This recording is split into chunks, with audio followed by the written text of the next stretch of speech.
Welcome to the Man of Recaps. This is His Dark Materials, Episode 5. Lyra and the gang are headed north to save the kids from the gobblers. They've brought some sleds. Unfortunately, they got a few miles of non-snow terrain to cross first. But we're immediately interspaced with shots of this totally new dude. He must be the son of Professor Grumman that Lord Boreal's searching for. His name is Will, and apparently he's in the prophecy too. He's got a big role to play. Lord Boreal talks to his mom like, "Oi, I was in the army with your husband there. How's he doing? How's the old chap?" But she's like, "My husband's dead," and is scared of him and runs away. Turns out Will's mom has some problems. Paranoia about men following her and asking about her husband is actually kind of normal. It's weird that it's happening this time. Will's a real sweet kid. He takes such good care of his mom. She runs and checks on the letters that her husband wrote her. They're probably about his traveling to other worlds and how his son will have to follow in his footsteps one day. Lord Fa's like, "Hey Lyra, check the alethiometer, see like what's waiting for us up ahead." I wish they went into a little more detail of her interpretation of the symbols, because somehow from this she gets that there's like 60 men exactly, but also a mysterious warning. Before you go, you have to make a detour and find a ghost. She brings this news to Father Coram, but he's like, "Lyra, we don't have time for side quests right now. Let's just stick with the main plot, okay?" Like any good kid, Lyra knows when your father says no, you go ask your ma. Father Coram sneaks out at night to meet up with his old girlfriend, Serena the Witch. Serafina, in fact. These names are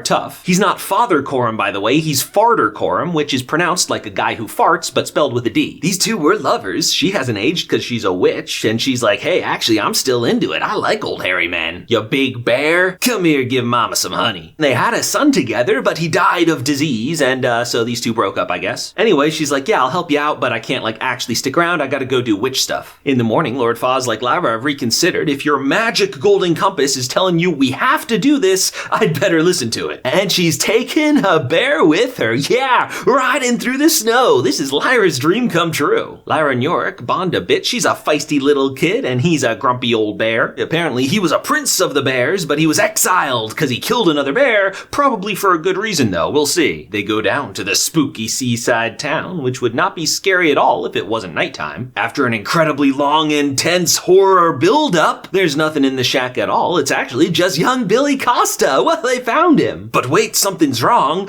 Where's his demon? Yes, this confirms what we suspected from the blueprints. They are in fact separating kids from their demons. To what end, we can only guess. It's made Billy, though, a total shell of a human being. He doesn't speak or anything, and very soon he just dies. Later that night at the Egyptian camp, people are sneaking on in. Lyra hears something and goes to check it out, and oh, she's gobbled up again. She's carried off to Bolvangar, the station where they've taken all the kids. Lyra knows that she's wanted, so she gives them the fake name Lizzie Brooks. First thing they do is try to grab at Pan to see if he can change shape still. It seems it's important they cut these kids before the demon settles down. And so Lyra's young enough, they're bringing her in. How's she gonna get out of this one? Find out next time on His Dark Materials.